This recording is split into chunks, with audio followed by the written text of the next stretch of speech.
Harley Davidson, game-changing origin and business model explained.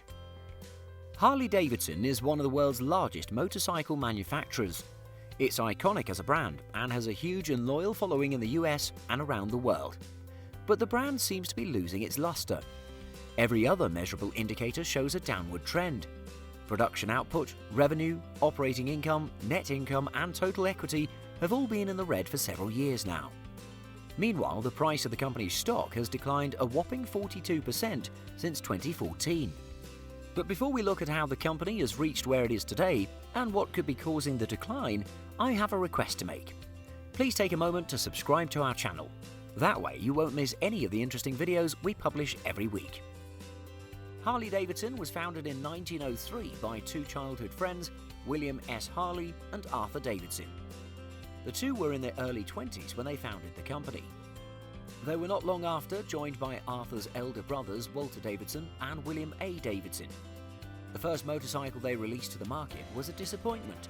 It did not see any significant sales. They went back to the drawing board and, as they say, the rest is history.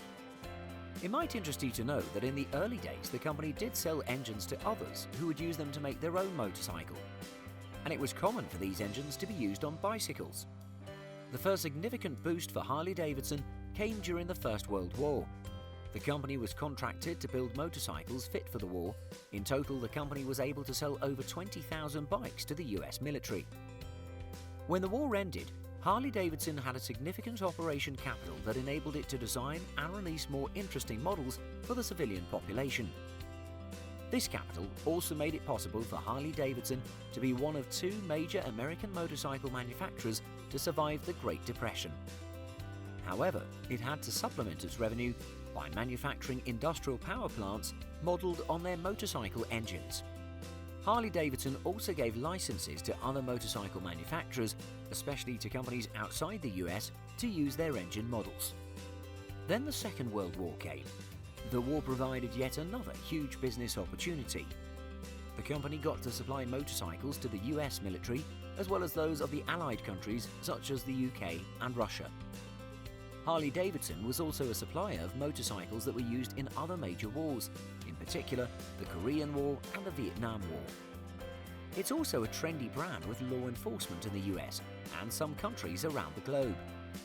Harley Davidson has seen numerous reorganizations to meet the changing demands around the world and the growing market. The company went public in 1986. In early 2000, Harley Davidson found itself under scrutiny for potential stock price manipulation. The accusation was that the company management increased the number of dealerships across the US significantly. It then turned out the company considered motorcycles once delivered to these dealerships as sold, and this was indicated as so in their books of account. Meanwhile, investors assumed all items indicated as sold were already out of the dealerships and in the hands of customers. These stock price manipulation accusations led to the company losing a significant capital value. It also had to deal with several class action suits. Now, let's look at the steps the company has taken to grow and maintain its market share. Over the years, Harley Davidson has grown its market share through conventional marketing strategies and channels such as through newspapers, magazines, and electronic media ads. But the company has also adopted more nuanced strategies such as using celebrities and sports people to recommend their products to the public or provide visibility for the brand. For example, the company has had a long-standing contract with the Milwaukee Bucks, which plays in the NBA, for them to wear Harley Davidson sponsor patches on their jerseys. But perhaps the channel the company has leveraged on with a lot more vigor to grow and maintain its market share is the biking culture. While competitors have tended to disassociate themselves from the biker group culture, Harley Davidson has embraced it. It's common for the company to provide services such as riding classes to members of different bikers clubs. And not only that, the company is behind one of the largest biker groups in the US and around the world. In 1983, Harley Davidson formed the Harley Owners Group, or HOG, a club with a membership of people who've bought its products. Although the acronym HOG came to stand for Harley Owners Group, it has a different origin and meaning. It's a name that a group of bikers driving Harley Davidson motorcycles in the 1920s called themselves in reference to the hog, the animal, which they used as their symbol. HOG is used on the New York Stock Exchange, or NYSE, as the ticker name for Harley Davidson stocks. The benefits of being a member of HOG include organized group rides, exclusive access to certain products, as well as discounts on products and on insurance cover. You also get a subscription for the HOG Tales newsletter. On the other hand, the company can build enthusiasm for its products. It's a great way to embed its products in a lifestyle that millions around the world enjoy. The HOG has also opened new revenue streams for the company. Members buy a lot of merchandise and attend events where they pay entry fees. It's estimated that HOG members spend 30% more than other Harley owners. And much of the extra expenditure goes to such items as clothing and Harley Davidson sponsored events. When you purchase a new Harley Davidson motorcycle, you qualify for a 1-year membership. Because of how successful HOG became, other motorcycle brands as well as other consumer brands have copied the model and used it to create their own factory-sponsored communities and clubs. Harley Davidson has also invested in biking competitions, including organizing, sponsoring, and having a team representing the brand. Another way the company achieved brand visibility is by being part of the popular culture. For example, in 2016, the company was the subject matter of a mini-series entitled Harley and the Davidsons that premiered on the Discovery Channel. The film dramatized the company's origins and starred Robert Aramayo as William Harley, Bug Hall as Arthur Davidson, and Michael Heisman as Walter Davidson. Harley Davidson has also not failed in adopting new channels of reaching out to customers and potential customers. For example, with the growth in the use of social media, the company has created a presence there and actively engages the community of loyal customers. Now, let's talk about the company's decline in the last few years. Harley Davidson has always kept up with new technological developments. It also seemed to be always among the most innovative motorcycle manufacturers. But it seems to have missed a step after the turn of the 21st century. With the push towards green energy and reduction of greenhouse gas emissions to the atmosphere, Harley Davidson decided to build a new generation of motorcycles that would fit in well with the move towards a healthier environment. The new Harley Davidson models are battery-driven. But even with this new product that seemed to be in time, the company has continued to see a decline in sales in the last few years. But what could be going wrong for this giant motorcycle manufacturer?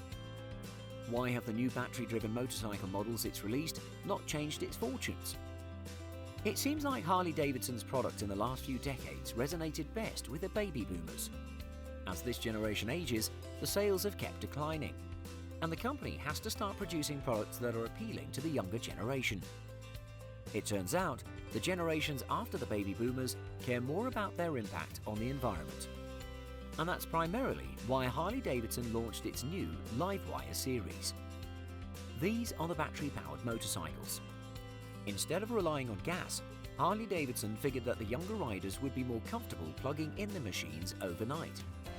But Livewire has not given Harley Davidson the breakthrough it needs very much. According to Forbes magazine, that's because of two closely linked reasons. First, targeted customers have very little disposable income. The younger generation is mostly saddled with student loans and having to work on jobs that don't pay much. Owing to the financial conditions they find themselves in, the younger generation are very price sensitive. The second reason is that Harley Davidson's battery-powered motorcycles are among the most expensive in the marketplace. The Livewire bikes are priced as high as $30,000 a piece. It has been reported that Harley's dealers seem to be getting a lot of inquiries about their new models from younger customers. However, hardly any of the inquiries translate into sales, perhaps indicating that there's interest but no purchasing power. The retail price must be scaring away a lot of people. It's also important to point out that Harley Davidson is not the only manufacturer producing battery-powered motorcycles. This is turning out to be a competitive space. According to Fortune magazine, the other reason the company is struggling to regain a financial foothold is the tariffs that President Donald Trump imposed on steel and aluminium imports in March 2018. Any steel from Europe now attracts a tariff of 25%, meanwhile aluminium attracts 10%. This is part of the trade war the president has waged on Europe regarding what he's described as unfair trade deals that were in place before he came to office. It seems like Harley Davidson is among the biggest casualties. Using domestic steel and aluminium has been reported to make manufacturing more expensive. To make matters worse, the EU has retaliated by increasing tariffs on American manufactured motorcycles from 6% to 31%. On average, these tariffs make Harley Davidson $2,200 more expensive. The company has, however, announced moving much of its production market to Asia in countries like India and Thailand. This will help it manage the cost that results from tariffs on raw materials and finished products. It means the company will bypass the trade wars between the US and Europe. Whether Harley Davidson will survive in the long term is a matter of wait and see. We'll be here to update on the progress the company will be making. I thank you for staying with me this far. If you've not subscribed, please do. Also, don't forget to like, comment and share. We're looking forward to seeing you in our next video. Bye-bye.